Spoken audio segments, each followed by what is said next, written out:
So we're just going to look at their Kickstarter page and talk about it a little bit.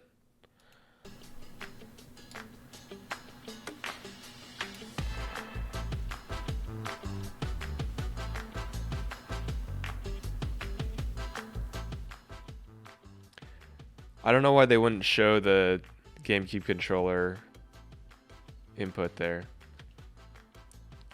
Because if you didn't read that, you would think that it's just USB-C. It looks really good though. There's so many cursed Kickstarters though. I've already pledged my $90 to guarantee getting one of these though.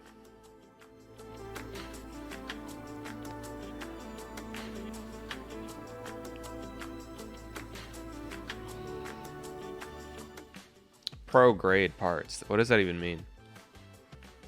Just buzzwords. The great thing about it is it's only $90 for the amount of features that it has.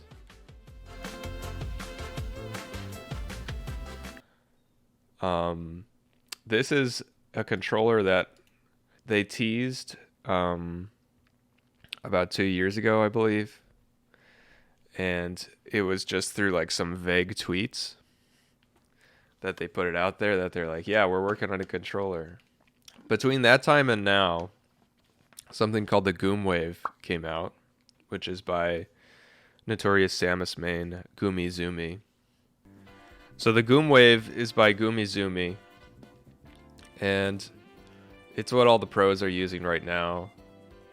If you have notches, you can calibrate those notches, which I'm not going to get into, but basically it's the best controller you can have. And this is going to be the competitor. This is like, you know, for mid or low level players. Top players are probably still going to want a Goomwave over this. I mean, a Goomwave is 200, 300 bucks. This thing is 90 bucks. So you get what you pay for. Obviously, this one's going to be a little worse, but it's got different features that the Goomwave does not. Like these back buttons here. Yeah. This like BR button. Apparently they're mapped to X and Y for melee, so that's pretty nice. There's nothing in here about remappable controls. Oh, you gotta have that tactile D-pad for your crispy taunts. Calibration button. One button to reset your stick parameters, shoulder height, and even allows for 1.0 cardinal directions. If we want to talk about 1.0 cardinals, it's basically if you have a 1.0 directional to the right and your opponent has like 0.987, whoever has the 1.0 cardinal is actually going to be slightly faster because the speed of runs is not like a digital thing. It's not like you're running or you're not running. You can run at a bunch of different speeds. So that's actually kind of a big deal. 1.0 directionals. Snapback dampen X and Y buttons. Oh, okay. It's weird that they say X and Y buttons because that makes you think of X and Y on the controller, like the jump and other jump button. But they're actually talking about snapback for the C stick and the control stick.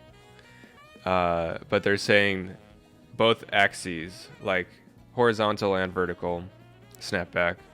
Shoulder input dials. Switch each controller button signals between analog only, digital, or both. Yeah. Okay, that's useful. I have my left trigger set to digital all the time. Future proofing. That's cool if you want to use the controller for other games, like PC games. Removable gates.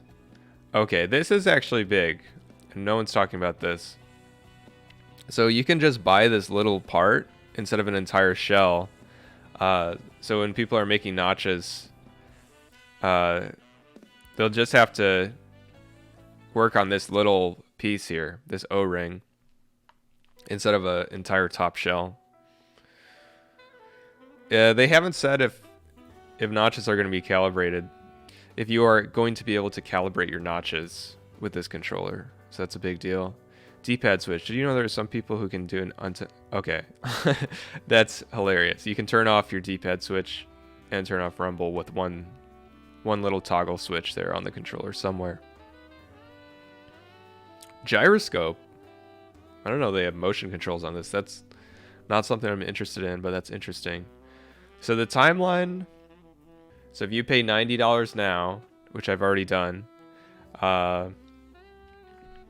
you have to wait at least a year to get your controller. That kind of sucks, but most people don't care because this is exciting. So there's a bunch of videos showing like the features of the controllers, but it's pretty cool. If you're interested, I definitely recommend checking it out. I'll link the Kickstarter in the description.